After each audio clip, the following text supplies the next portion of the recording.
महाराज हर्षद बापू कुबावत एमनी क्याરની ફરમાઈશ એટલે બે કડી કાળિયા ઠાકરની યાદી છે।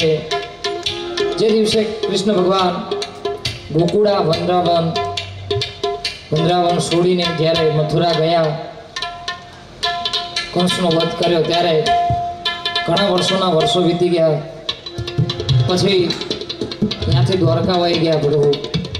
દ્વારકાથી 125 વર્ષની ઉંમર 125 વર્ષની ઉંમરે कृष्ण भगवान ने एमनु गोकुल अने वृंदावन याद आवतुं अने राधाजी यादी आवती त्यारे त्यारे आ साईराम दवेनी रचना छे। त्यारे बेकड़ी संभळावुं।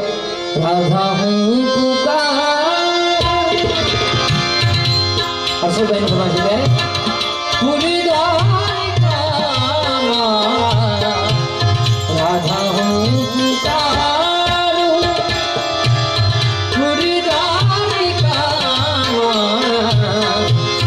मने मारिया सुनु सुनु राधा हूँ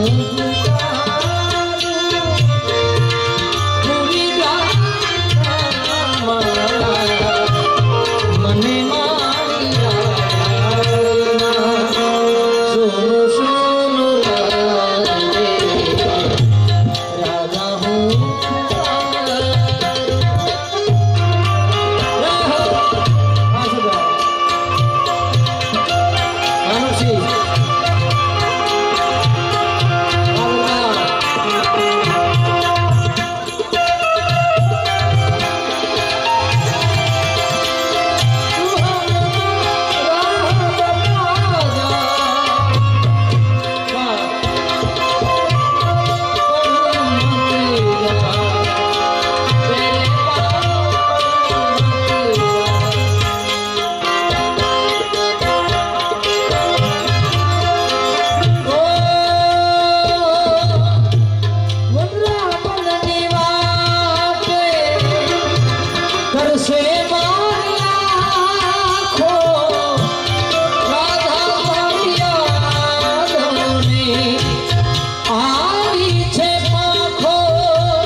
से